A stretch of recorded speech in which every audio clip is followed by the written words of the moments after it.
denied prosecutors' request to block release of the autopsy reports of Shanann Watts and her two daughters. Investigators say Chris Watts, the husband and father, killed the three and dumped their bodies at an oil company work site. Shanann was pregnant. The Weld County District Attorney argued the cause of death will be critical evidence and should be sealed, but a judge ruled Friday that only the county coroner can ask to seal autopsy reports.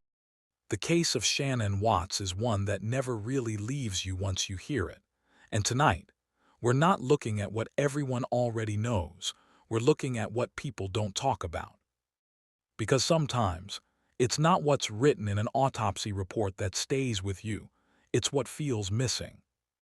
It started like an ordinary summer morning in August 2018. Shanann had just returned home to Colorado after a business trip. She was a mother, a wife, and pregnant with her third child. To anyone watching from the outside, especially on social media, her life looked structured, busy, even hopeful.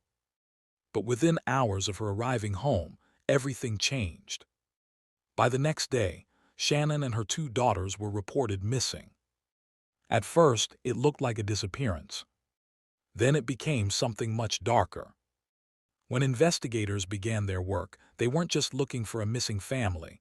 They were walking into a carefully constructed illusion. A home that showed no immediate signs of struggle. A husband, Chris Watts, who appeared calm, cooperative, even concerned. But cracks started to show. Surveillance footage. Inconsistencies. Silences that lasted just a little too long. And then the confession. When Shanann's body was eventually recovered, the autopsy became one of the most critical documents in the case. On paper, it was clinical, factual, precise, stripped of emotion. Cause of death, asphyxiation. But here, where it becomes unsettling. Because behind those cold medical terms is a reality that no report can fully express. The physical struggle, the fear, the final moments that no one else witnessed. And yet the autopsy doesn't tell a story. It confirms an end. People often expect autopsy reports to answer everything, but they don't. They don't explain motive. They don't capture emotion. They don't tell you what someone was thinking or feeling in those last moments. And in cases like this, that silence feels loud. Too loud. Because when you read between the lines, you begin to realize something chilling. The truth of what happened to Shanann Watts isn't just in what was documented, it's in what can never be fully known. This is just the beginning. If you're watching right now, I want you to comment where you're watching from. Let's see how far this story has reached. And if you want the full breakdown, the details people overlook, and the parts of this case that still raise questions, make sure you subscribe, because part 2 goes deeper than most are willing to go. And trust me, you're going to want to hear what comes next. Before we go any further, remember this. Some of the most disturbing parts of a case aren't the loud, obvious facts. They're the quiet details that don't quite sit right. After the confession of Chris Watts, many people believed the story was over. The truth had come out, justice would follow, and the case would close. But that's not how it felt to those who kept looking deeper. Because when you go back to the autopsy of Shanann Watts, you begin to notice something unsettling. Not hidden facts, not secret evidence, but the emotional gap between what is written and what actually happened. The report is clinical, it has to be. It lists observations, physical findings, timelines that are estimated, not exact. It does not speculate, it does not dramatize. But here, what stays with people who have read it carefully? It's how ordinary it sounds on paper, compared to how horrifying the reality must have been. No long narrative, no emotional weight, just lines of text summarizing the end of a human life. And for many, that creates a kind of discomfort that's hard to explain.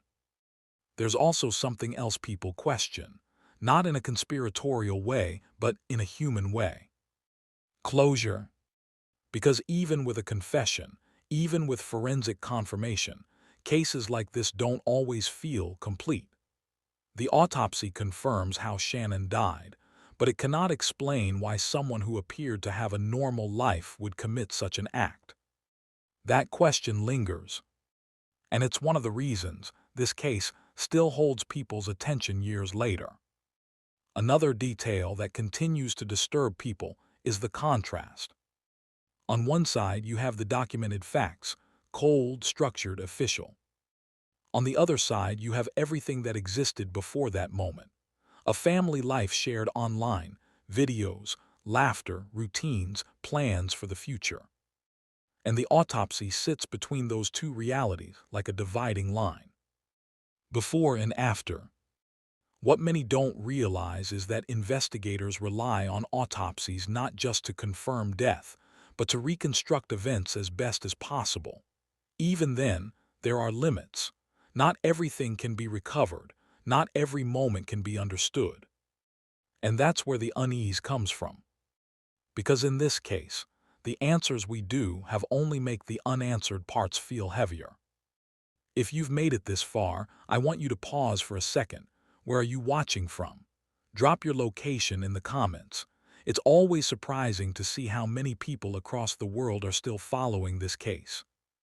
And if you haven't already, subscribe, because in part 3, we're going to look at the psychological side of this case, the part that makes even experienced investigators stop and ask, how does something like this even happen?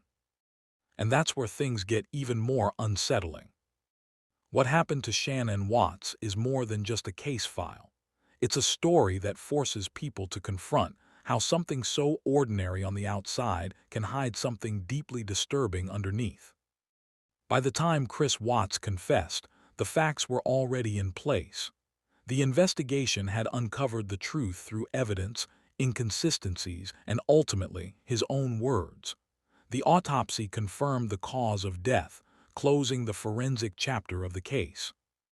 But emotionally, nothing about it felt closed. Because the real weight of this story doesn't sit in the reports, it sits in the contrast. A family that shared their lives openly, appearing stable and happy, and then, within hours, everything collapsed into something unthinkable. And that's what continues to unsettle people. Not mystery in the traditional sense, but the realization that there wasn't some obvious warning sign that everyone could clearly point to after the fact. Instead, it raises a harder question. How well can we ever truly know what's happening behind closed doors? The autopsy, in all its clinical precision, reminds us of something uncomfortable. It can explain how a life ended, but never the full reality of what that person experienced in their final moments. It cannot measure fear, confusion, or betrayal. It simply records the physical truth. And maybe that's why this case lingers. Because even with answers, it doesn't feel like enough. If you've been following this story, drop where you're watching from in the comments. I always find it powerful how far these stories reach across the world. And if you want more deep dives into real cases that make you think beyond the headlines, make sure you subscribe. Because there are always layers most people never stop to question.